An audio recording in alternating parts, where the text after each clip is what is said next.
Hi everyone, my name's Sarah. For those of you who may know me, you know that I really love to travel.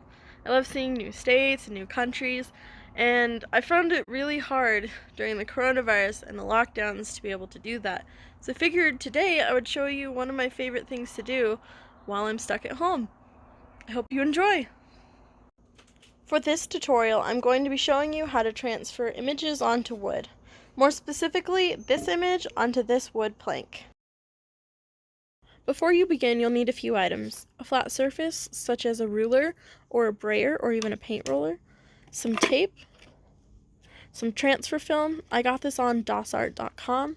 There's one side that's matte and there's one side that's a clear, shiny surface.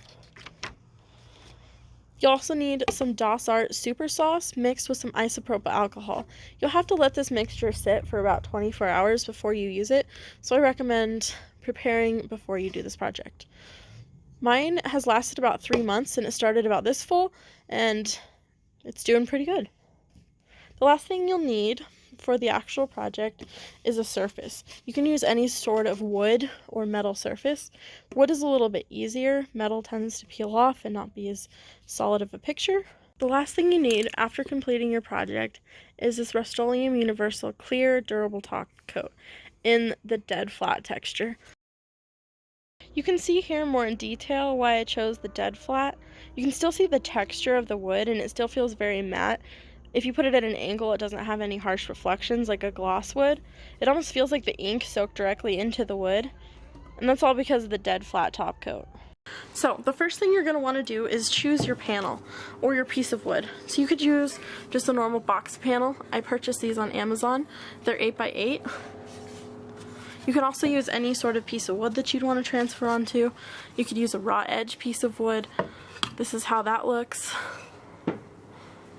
But for this tutorial, I'm going to be using just a normal sheet. When it comes to your transfer, you're going to want to use the DASSart transfer film that you can find on their website. This is an 8x10 sheet. There also has two sides. There's a matte side and a clear side. When you go to print, you print on a normal, any kind of inkjet printer. It doesn't have to be a fancy printer. You're going to want to print onto the matte side. You also want to make sure that you mirror your image. If you print it normally, it'll come out looking upside down. But if you mirror it, it'll look right side up. So, the first thing you're going to want to do is figure out where you want to lay it. It helps if you have another piece of wood that's around the same size so that you can tape this down to that other piece and it's flush. So you'll take your tape, you're going to want to tape it down. The next thing you're going to want to do is flip your image up.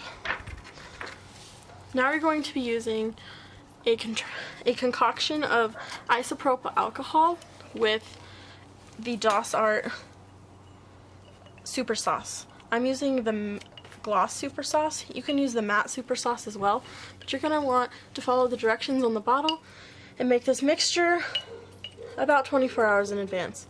Mine has already been sitting for a little bit.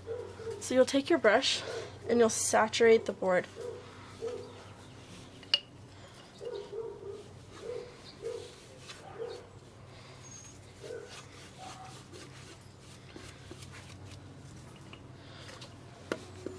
You want to make sure that there is a somewhat thick film on here. You want the transfer to adhere pretty well and actually peel off of the backing. So that matte side of the transfer paper is actually a gel, and this super sauce will lift that gel off along with the ink. So if there's not enough on here, it won't actually lift that backing, and if there's too much, then it will also not want to lift that backing. So you will just want to make sure there's a pretty even glossy finish on here. If you're unsure, err on the side of putting more on than less. You're also going to want to do this relatively quickly because if it dries out, once again, it won't transfer. So once you think you have a pretty solid coating, you'll take your board and a flat surface like a roller or a brayer, and you want to start at the top and slide your image down, and you'll see some of the fluid coming out of the edges. You just want to make sure if there's any spaces that you can see bubbles, that you work those bubbles out.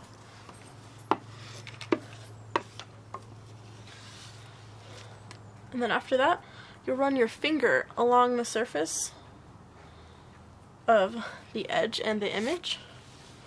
And it helps if your paper is larger than your board. If it's smaller, it's a little bit harder. So you're going to let this sit for about 3 minutes. As you guys can see, this is how it looks before we've peeled the surface off. You can kind of see that I messed it up a little right there when I just lifted it, but you can see the process of how that lifts.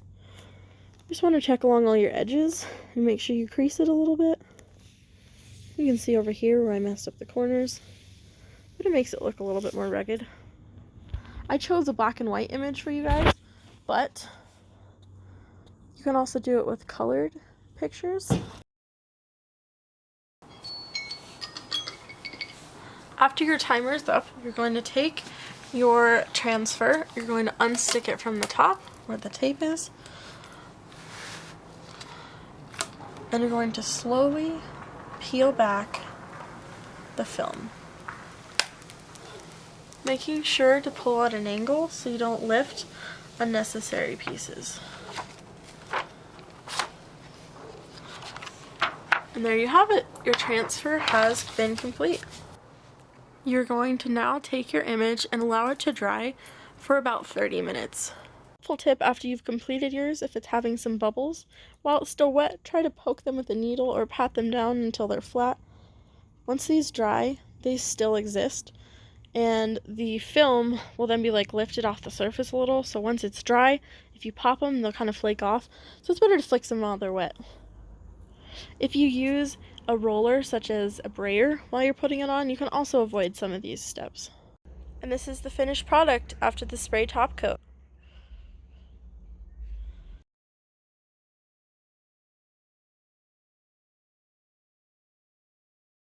I have really been enjoying making these the past few months. I submitted a few of them into the CMU Art Gallery before it closed, and they were featured in the photography show. I've just found it to be a really fun way to display your photography. It's a little bit more tactile than just having like a printed out photo on some photo paper in a frame. You can like interact with it a little bit more. I've linked all of the products I use in the description box below, and you can try them on metal or plexi. You can even use them on like a table surface and just keep experimenting with them. There's also some bigger sheets. If you have like a really big inkjet printer, you can print off some big sheets and try it on that. But the possibilities are really endless, and I've really enjoyed playing with them. I've also been experimenting with some graphic design and photography with it, and yeah, it's just a lot of fun. And I just wanted to thank you guys so much for watching, and I hope you all stay safe.